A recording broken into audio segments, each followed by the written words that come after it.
Welcome to the Strategy Skills Podcast. I'm your host, Chris Safarova, and this episode is sponsored by strategytraining.com. And we have some gifts for you. You can get the first episode of how to build a consulting practice. You can get access to that episode at firmsconsulting.com/build. It is FIRMS consulting.com/build. You can also get the overall approach used in well-managed strategy studies at firmsconsulting.com/overall approach.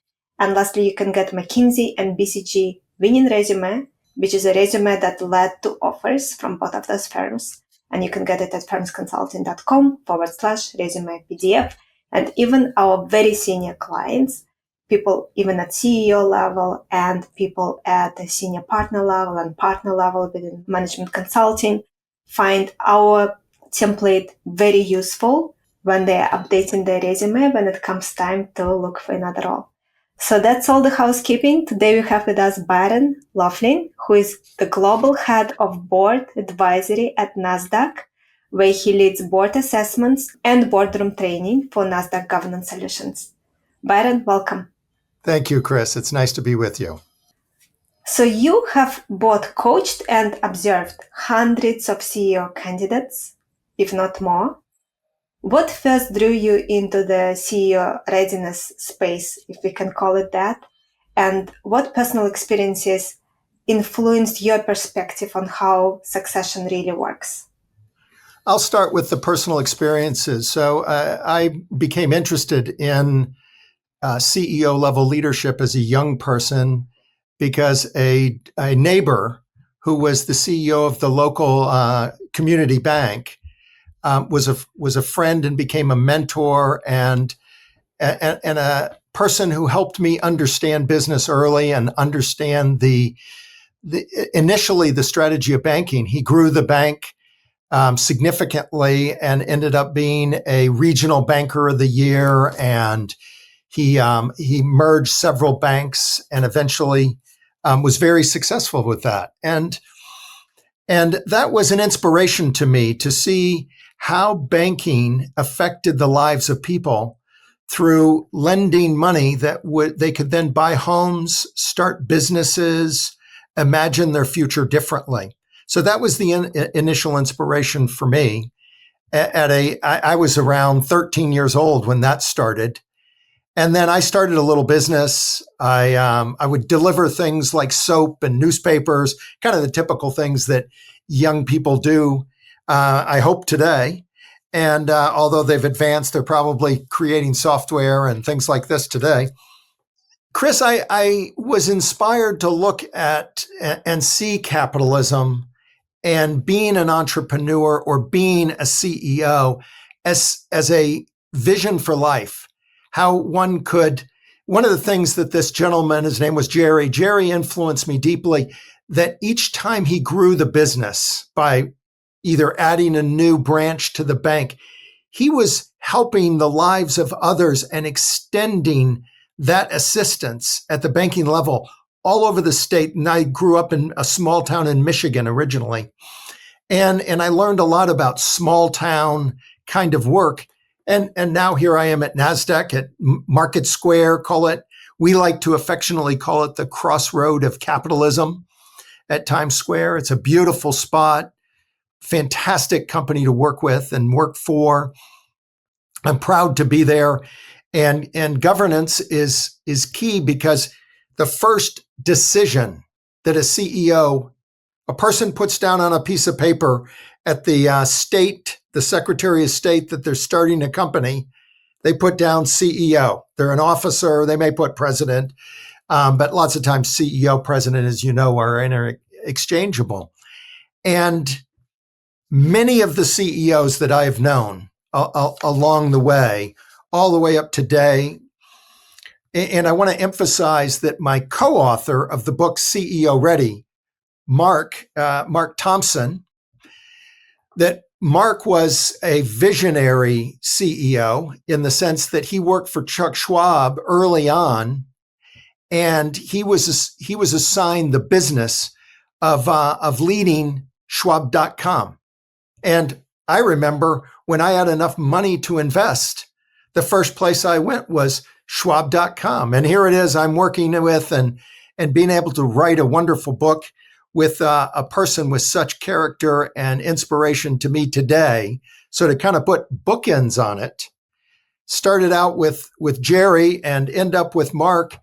And in between were lots of CEOs, including the CEO at Nasdaq, who's an inspiration to me and hopefully an inspiration to many, Adina Friedman, who's a wonderful person, in my opinion, and delivers great leadership.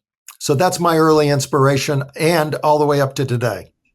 Byron, and most executives assume that they just need to have a very good track record and it speaks for itself. Why do so many get, so to say, blindsided in the succession process? And what some of the early warning signs should they pay attention to? And some of the actions they should take that they are not taking generally? Sure.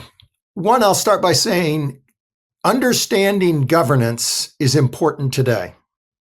And those who want to ascend, let's call it, to be CEOs in our world today should understand the interplay of management and governance well.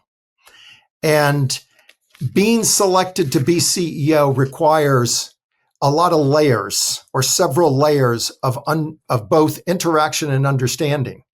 You're going to need to inspire others. And sometimes people are blindsided later when they had the chance to inspire others. And when I say inspires, there's some core ingredients to a deeper level of inspiration. One of them being humility. Some of the best leaders I've met in my life, and I've had the opportunity to meet some significant leaders. And the way they initiated action or interaction was significant. I wound up in a car one day with Ronald Reagan in the mid 80s and it was the early 80s because he wasn't elected yet. This was 1980. I met him again later. And he was taking great interest in me and the other people in this car very quickly.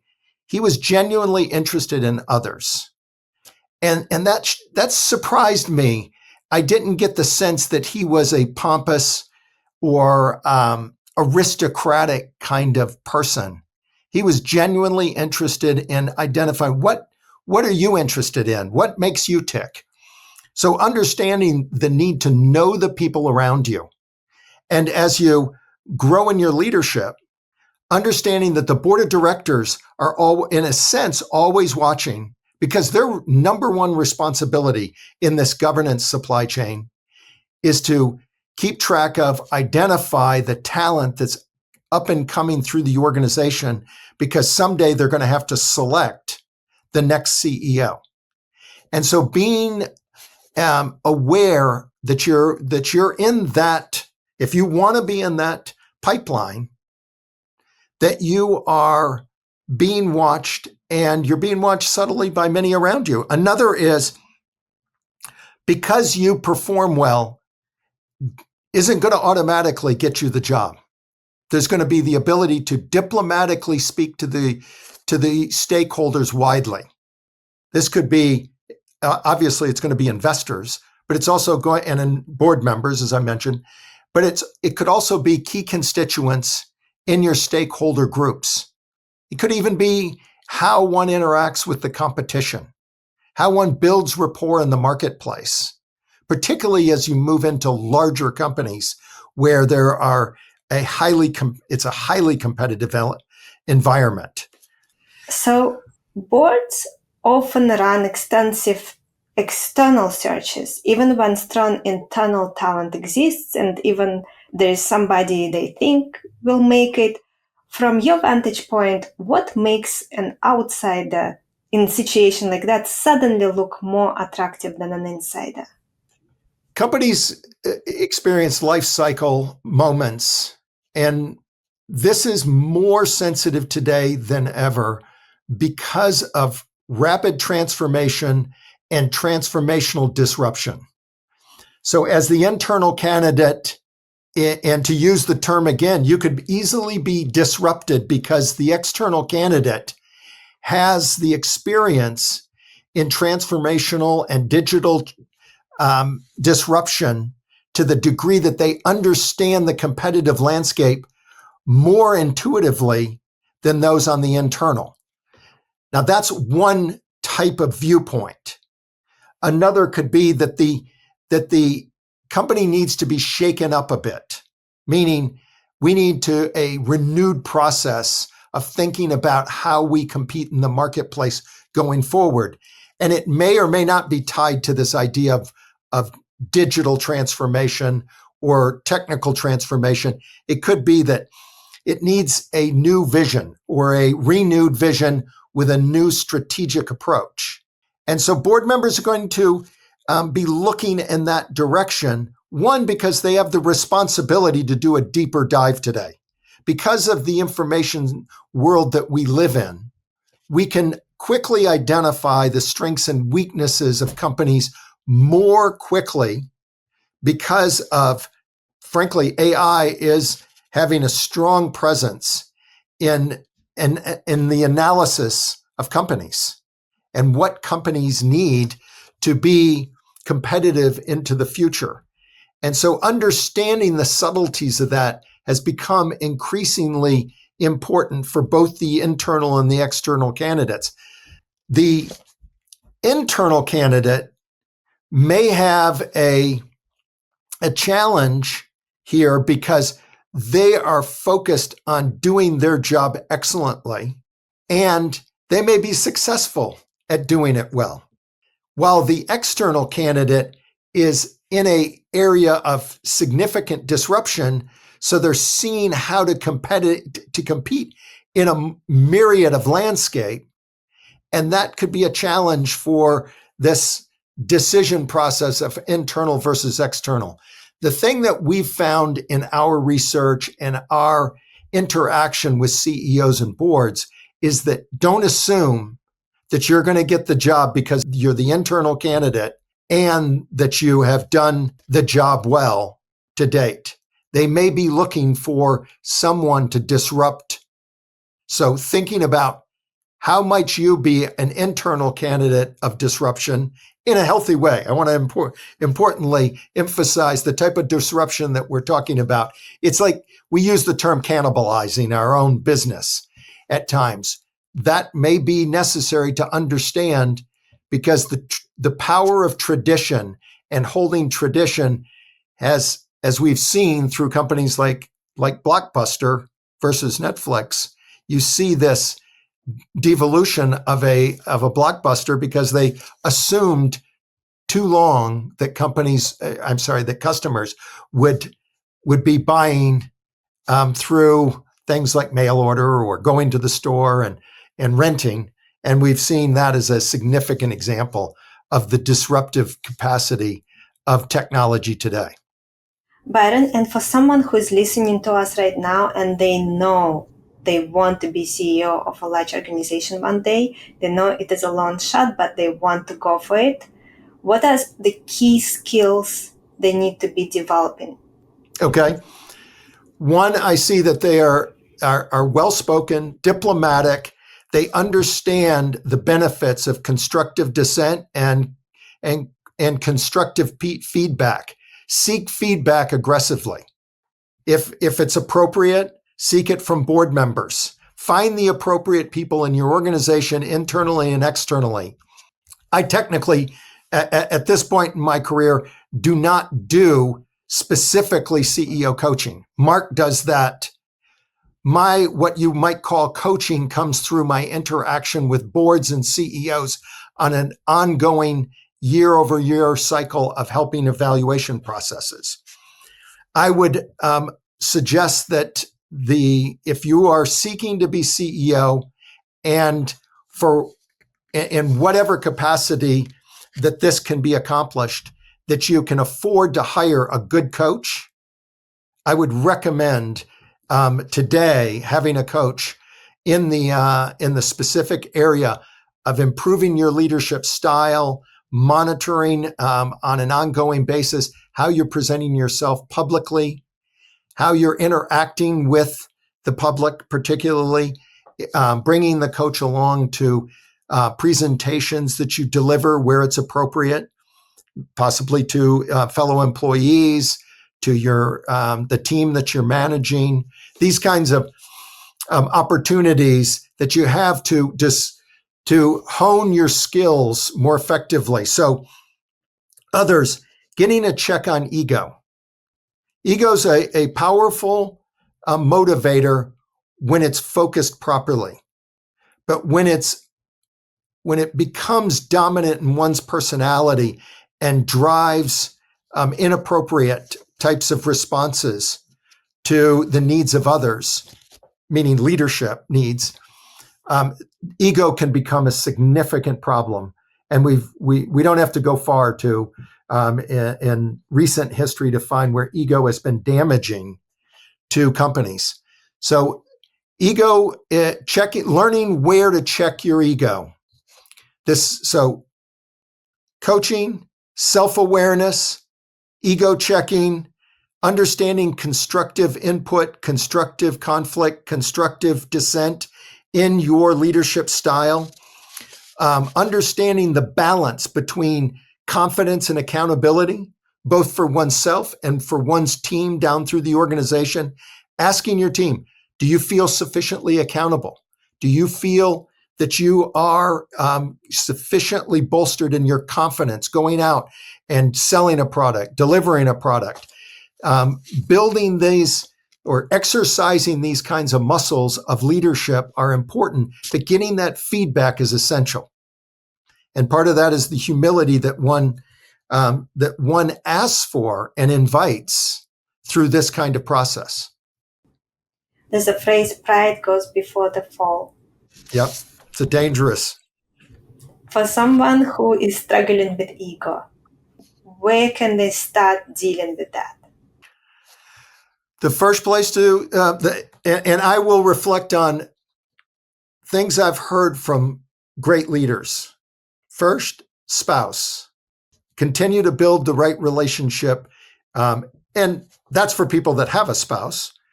If one does not have a spouse, the closer relationships that you have. What are the close relationships that are going to tell you the truth about yourself? Seek the truth about oneself in self-awareness. And that could also include family members, if appropriate, and if they have that kind of relationship with you. Children, particularly adult children, and having that kind of relationship. I have two sons and two daughters, and I listen to them very closely when they speak to me, and I invite them to speak truth into my life. And beyond there, to have the kind of professional and personal friendships, we all need, say, 3 to 5 relationships, because they are going to look at us from a different perspective. And having those relationships that will speak truth into our lives in a beneficial way so that we're understanding ourselves more effectively, going deeper to that point. So that invites humility. And I would offer, ask those people that have this kind of closeness that I'm describing that are in your life. Am I humble? And this can go to your boss relationships. Who do you report to? Sit down with them and have this kind of open discussion if you can. Sometimes it's not easy. Sometimes the relationship I'm describing doesn't exist at the work level. If it does, utilize that. And there's a myriad of opportunity that you probably have around you, or that you can seek out to have this kind of truth spoken into your life. Very true. And also be careful about the input you take in, because some people may tell you information that actually is not aligned with the truth. For example, if you're dealing with someone who has even bigger ego and they blame you for everything in the world, you can change yourself, bend yourself so much, you will lose who you are if you take the input very seriously. So I think what you're speaking to there is an important point, and that is almost mapping and having a matrix with that mapping of who do I want to be like in my career? Because we all have people going before us. Like I mentioned, Jerry, my father, my mother. These are strong influences in my life. And so I seek out and encourage others to seek out input from others that are going to provide this open feedback.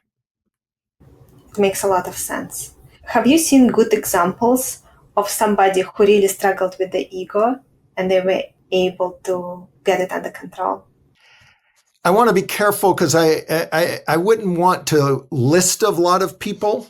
I've seen this a lot, and that's why that's why I'm an optimist, and I've maintained optimism even though we see circumstances in business frequently in which it's the governance of an organization that's gone off to in a difficult direction that needs to be corrected. And anyone who's worked for a company that's gone through any sort of scandal, be it small or large, but let's speak particularly to the companies that have struggled with smaller scandals, may have hurt them financially significantly, but it's often in what the problem can be is that embedded in the culture is something that carries a level of arrogance with it, or ego, excessive ego. And where I see that being corrected is strong leaders who say, stop. We have to stop and evaluate ourselves honestly. We have to have an honest gut check. And so I would hope that people that listen to this podcast, without me describing too much detail, could think through the last 10 years. And many have been involved in organizations that have experienced trouble. Or let's go back about 17 years, because we can start with the financial crisis. And there were situations in which people's ego caused their companies to struggle or fail. And a lot of it came down to individuals. And I would hope that those individuals who were a part of that failure or contributed to that failure would recognize today that there were moments in points of history where if they had subjected themselves more humbly to a constituency of, say, investors or regulators or other leaders, that they could have found other ways out of the difficulty. And as we see, often this can occur. One, it can occur because we need for that business to exist. And it's important that that business exists. So regulators may come in and change the board or change the CEO structure for one reason or another. But I would encourage that the best way is for someone to subject themselves openly to what I'm describing as facing the reality of the future. One, you're not going to be CEO forever. Therefore, humbly help build the next generation of CEOs. They don't need to be your minions in a way that they will come in and in one way or another simply magnify your CEO-dom. Your what you did. What I hear from more and more is the best test of the legacy of a great CEO is the opportunity for success that person leaves for the next generation. And I think that can extend from families to parts of our society and an important part in business. Very true. You identify 7 stakeholders who decide a CEO's fate. Could you list them and maybe share a little bit on this topic? Because I'm sure most of our listeners have no idea what you're going to say now. Okay. So think of all of the stakeholders that impact your business and at some point may impact it significantly. Number one is anyone who has supported your business with an investment. Number two are the people that work in that business. Because the people that work in the business are typically the innovators. if you think of any great product, it wasn't innovated by one person. The idea may have originated with one person, but it took lots of people to build these devices that we carry in our hand or that we're using to speak through today with software like the one we're using. Next up is the vendors that goes again to those inventors and those companies that provide to us the products that we didn't make that we're buying or utilizing. Another is the communities that we serve, meaning the constituencies. And I'll break that down into two. One is our customers and where we and our customers live. So thinking about stakeholders in a genuine, and I'll reference this in a Peter Drucker kind of way, because he had lots of great sayings. You know, the business of business is to create a customer. Without a customer, when we go up this chain of stakeholders, without the customer, the other people are unnecessary. Then also we have the physical community. So you've got the community of people, and you have the physical community, and those include the public-private relationships that we have between government. We need roads. We need to be able to fly in airplanes. We need to be able to deliver goods efficiently. And this is a public-private relationship. My first business was back in the early cell phone days. I got Jerry and my father to come together with me and form a little bitty company. And we happened to win a position to be able to build the cell phone towers in Northwest Arkansas. And it was called Arkansas Cellular Partners. Little company that we were able to obtain financing and build.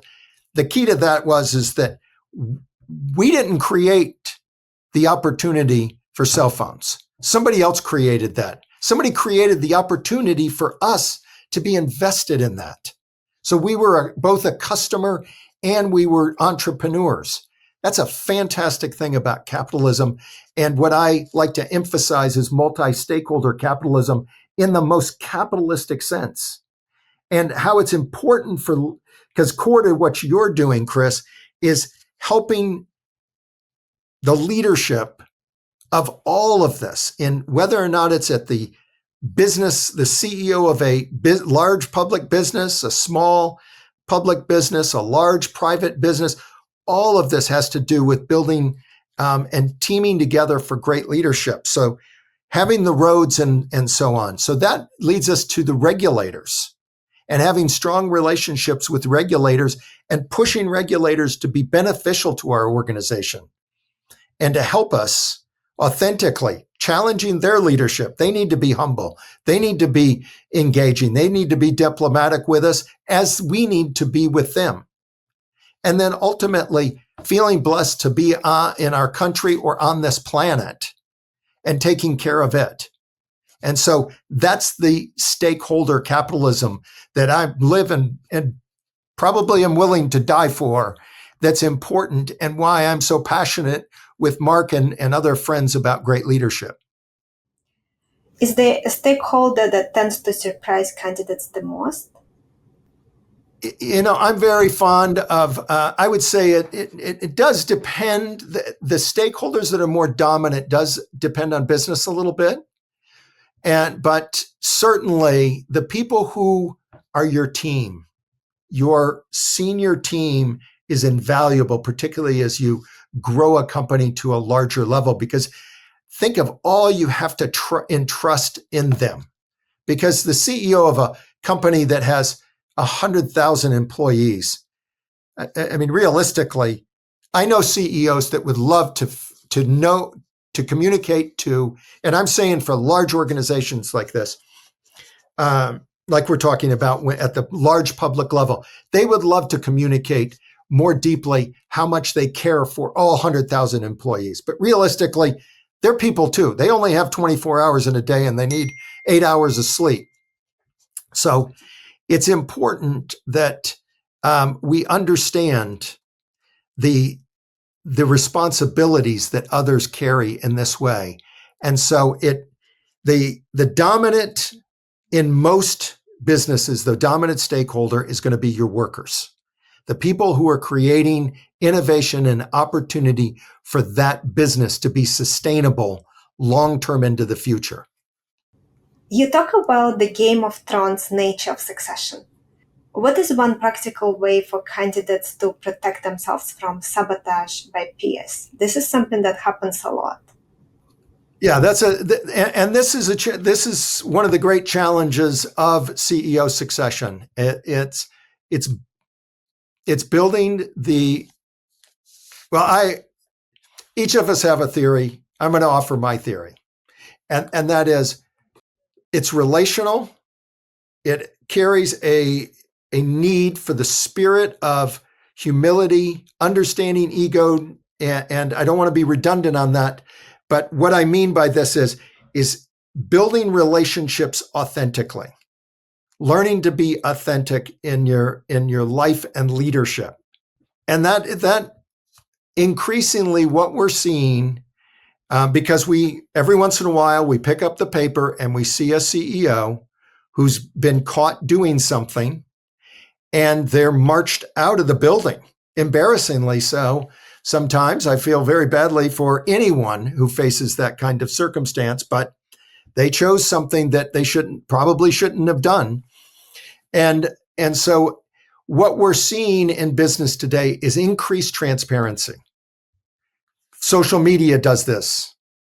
And that's social media inside and outside a company, because we all have teams on our business devices, Teams and Zoom and all of these various social media related activities, because there's the internal social of a business. What we used to call water cooler talk goes on now around Teams and things. And then we have the external, which is your CEOs are being watched, particularly if they're popular CEOs, they're going to be watched more closely. But this extends down through to senior managers. And this idea, you are being watched because you've sent a signal one way or the other. You've signaled a little bit or strongly that you want to be next. And that's a part of the book we've written, CEO Ready. It's about understanding what it means to be next. And we go very deeply into these discussions in the book, by the way. And it's based on more than 1,000 interviews around the subject of readiness and succession. And it's meant for both board members and anyone who is in contact with the CEO succession process, including coaches and advisors and consultants. So for those desiring to be CEO ready and to put some defense in place as well as their offense, because I think your question's a good one. How do you build the idea of, it's like football. You got to be having both strong defense and offense. And it's kind of fun. It's the way I sometimes like to compare our football with the football, the global football, and see how offense and defense play together with the soccer ball versus the oblong one that we call a football. And thinking, how do I build defense around me? 1, authentic relationships. 2, sending a signal that you have the strength and the boldness to be more transparent. Others see you as a person that can be relied upon. And in that, there's a lower level of surprise likely from you versus the other candidates. And what I mean by that, one of the fundamental principles or rules of good governance is surprise is the enemy. The second one is structure is your friend. So communicating you're reliable, and 2, that you lived in a disciplined environment, that you're disciplined in your work with others. You respect their time as well as expecting respect for your time. And this kind of building the relationship that communicates to the board ultimately, because the CEO, the current CEO sits on that board, and that group together, somehow how it plays out, who the strong personalities are on that board. It's important to know also who's got more influence on that board and why do they have more influence? And what do they think of you? How can you build a relationship with them that shows your authenticity and your ability to master the areas required to be the CEO of this company that you've targeted, whether or not you're the inside or outside candidate? And then if you're being used by a search consultant, helping work with that search consultant to communicate this authenticity message effectively. Because if you're not communicating effectively, it's going to be bad for the search consultant who buys into your sales of yourself when it's not authentic, and because they're not going to look good if you're fired within 2 years. And you're not going to look good if you're fired within 2 years. And so that's what I mean by think about and communicate a message.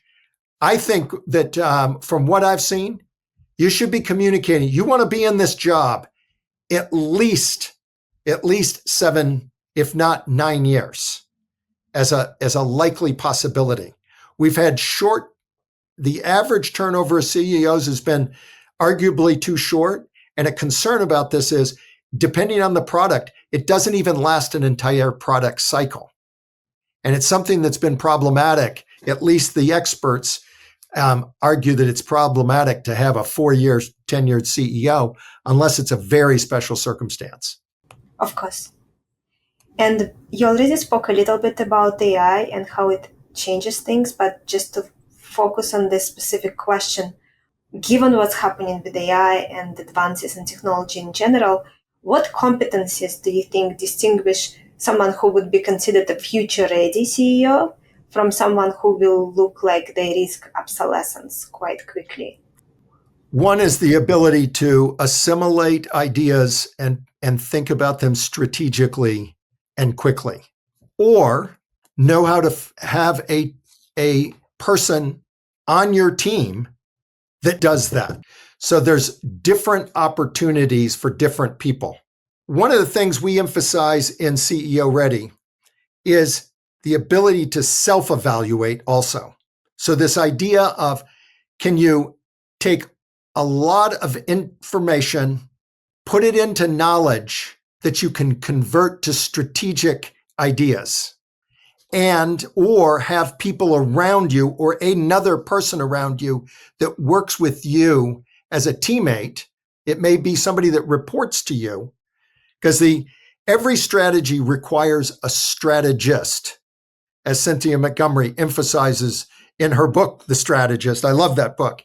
And that it doesn't have to be the CEO, but the CEO needs to know how to identify the strategic thinkers around him or her that can influence the company at a high level of effectiveness. So that's one characteristic of self-evaluation.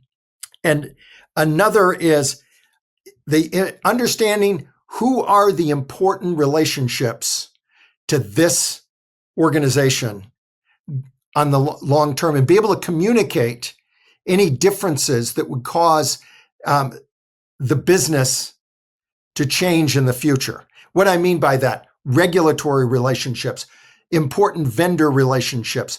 Is the business, if you're ascending to take over a business, is this business going to change significantly? AI, it's probably going to change to some degree.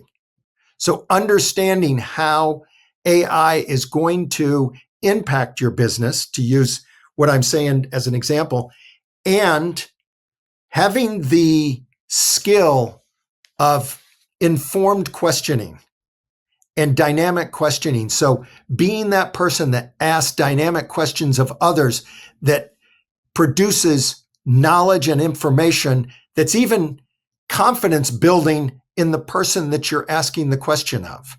So that's another form of leadership and inspiration. Asking good questions, not I gotcha questions that some people call them, that intimidate people. The type of question that causes somebody to want to work for you and work for you harder because you ask great questions that inspires their journey of innovation. That's one of the key, and frankly, it's one that overlaps where people in the pipeline of CEO ascendancy and those aspiring to be board members, this is where the best of each of those groups ask great questions. And then also, when you're asked a question, do you answer the question succinctly and directly? And are you able to communicate that effectively with the least amount of words? Because you start to enter into, as CEO, you enter into a very fast-paced world of conciseness and communicating a message. Unfortunately, sometimes we call it a soundbite that sends a bigger signal effectively. Makes a lot of sense. So to build on this, how can someone become better at asking the right questions and structure the questions in the right way? Curiosity is key to this, and discipline is key, because without discipline, you won't have the time to manage and arouse your curiosity in a beneficial way to what we're discussing. So curious about people, curious about products, curious about the supply chain, the complexity of supply chain in products, going out and visiting however you can the businesses that you're interested in serving. So as an aspiring CEO, knowing your customer better than your competition, and your competition being other people that want that CEO job. If you're the person that knows the competition best, that's going to be one attribute. If you're the person that understands diplomacy, that's going to be another attribute. Both of those have a lot to do with learning how to question well. Learning how to question well, I would recommend surrounding oneself with others who question well. Seek out those who are able to ask the question rather than wanting to tell their story more than they are curious about understanding others and what the opportunity is in the teams that we build and the others that we relate to in our business lives. We started today's discussion about Ronald Reagan and the story of how he was genuinely interested in others during your ride in the car, during your first time that you met him. Any other examples of something you observed in incredible leaders that really stood out for you, that other people should build within themselves?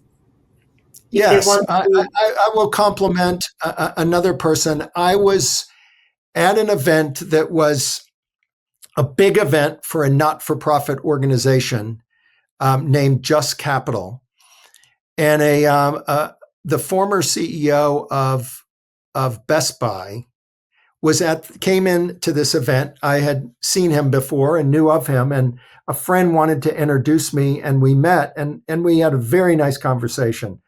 Lovely conversation. He introduced me to his friend Hortense, who lovely person that does coaching very well, I understand. And this is the important part, though, because I could have met any CEO that somebody brought in the door. An hour and a half later, some people had left. It was the reception time after an event where there were speakers and so on. And he wasn't a speaker, he was an attendee, and we were having a reception. He was still at the event. He was asking people good questions. He was getting to know others in the room. He could have left. This is a little standout that I've observed. There are those who are humble, and they are genuinely interested in others. And they know when they have the opportunity to get a few extra minutes with others, people that they don't know, possibly new friends, possibly just acquaintances for the moment. And they take the time to get to know others. And it stood out to me. And I, as a result, I read his book. And And it was fascinating that to read about his leadership journey and going into the stores and doing the things that we've described here today. And that he spent the time to be in the room with others in the room that hadn't had exposure to a person like him. And then doing a little research, his company Best Buy did very well during the tenure of his leadership. Very impressive to see someone who communicates that care for others, and then now is teaching at Harvard Business School, and a place that I'm very fond because that, going back to the program, they have a 3-year program called OPM that really spawned my inspiration in my career mid-level. That was 25 years ago. And I was inspired by leaders like this and like Mr. Joly and others that I've met along the way that have this extra sense of understanding and care for people. We have this term in governance around the duty of care. And the duty of care is a legal duty. It's not the emotional care. It's more of an intellectual quotient of care. I would emphasize that care today, the duty needs to be both intellectual and emotional care for those around us when we're leading organizations and influencing organizations, if you're a consultant or a coach or a teacher at a business school. 100% agree with you. How do you see boards' expectations evolving around AI adoption and risk management? I think the expectation, and I'll offer this to board members, the expectation of management delivering understanding on the relevancy of AI to your organization with the emphasis on relevancy.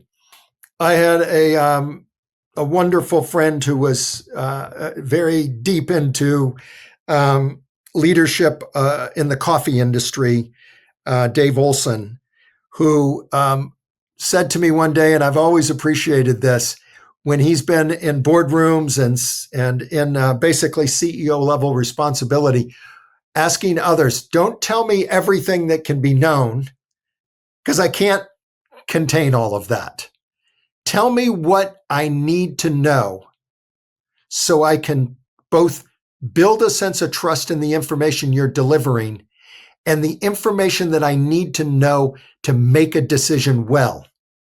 When it comes to AI, I would offer that board members should be asking management teams that question. What information do I need to know to help make decisions well? Emphasizing now the concept of well, that there's authenticity in that information being delivered, that it's not selling some point that one or a group of people want to emphasize, that it is approaching the area of discussion. Because we're not just going to make the decision based on information. We need to have knowledge, and knowledge comes through the conversion of information to knowledge, and that often is augmented by better discussion at a board level. And so the delivery of healthy information or robust information that can help that decision process is what boards should be asking for, specifically on AI. Makes a lot of sense. Byron, such an incredible discussion. Our time for today is coming to an end. I want to be respectful of your time. Anything you want to say during this last few minutes related to your book? And of course, I think based on this discussion, it's very clear that there's such a depth of knowledge and wisdom that anyone interested in this topic should go and get the book and read it. But any final words you want to share related to what you want to get people out of the book, or anything else you want to share? And also, where can people learn more about you, buy your book? The book is now available on Amazon. It's being published by Harvard Business Review. They have generously been promoting the book quite actively. And so I believe it's available on pre-order at most bookstores now. They've told me it's at Amazon in the United States and Europe. It will be in Australia and other regions around the world. And I would emphasize, because writing a book, Mark and I didn't write this because I would offer that we didn't write this because we wanted to be famous for writing books. It's been our passion. We've been fortunate as a result of the great capitalism that we have in our environment today. And we want to foster that and foster great business. And it's been our opportunity to speak with several thousand leaders over the last 15 years. And so many of them have a great message of wanting to build businesses that do good in our world today. And this book is about CEO readiness and for the next generation based on those interviews. And we hope you find it fun to read because it's a lot of sometimes funny, sometimes interesting, sometimes a little tearful. But there are examples of the kinds of things you and I have talked about today that are much more specific in the book because they've endorsed. I don't want to quote someone without specifically saying exactly what they said and with their endorsement. So the book has hundreds of these. We've been fortunate to have many come out and endorse the book because they found it to be something they've been able to pre-read some of it and found it to be something that's sort of missing and needed in our world. There's lots of great books and I love reading them and sometimes reread them. And this is just a little bit of also a carry on of Marshall Goldsmith's book, who Marshall was kind enough to write the foreword for the book. What got you here won't get you there. I would recommend getting both of the books if you don't have them all already, both of them, and kind of reading them side by side because the whole idea is helping people and companies get there. There being where they want to go as efficiently and as effectively and leaving a great legacy as they deliver great leadership. 100%. We had Marshall as well as a guest. Byron, thank you so much. Thank you for being here. Thank you for everything you shared. I can see that we could talk for hours on this topic. So much wisdom and knowledge you have to share. Really appreciate you being here. Well, I hope this has been helpful, and I hope anybody that listens finds this helpful. That's the purpose. I can tell it's your purpose. It's my. I hope I'm authentic in my purpose, and I'm always checking that in myself. Thank you. I think you definitely are. Our guest today again was Byron Loflin, Global Head of Board Advisory at Nasdaq, a co-author of CEO Ready, What You Need to Know to Earn the Job. This episode is sponsored by strategytraining.com, and you can download the overall approach used in well-managed strategy studies at firmsconsulting.com/overall approach. You can also get McKinsey and BCG winning resume, which is a resume that led to offers from both of those firms, and a great template to use even for very senior applicants. And you can get it at firmsconsulting.com/resume PDF. And lastly, you can access episode 1 of how to build a consulting practice level 1. And you can get it at firmsconsulting.com/build. Thank you so much for tuning in, and I'm looking forward to connect with you all next time.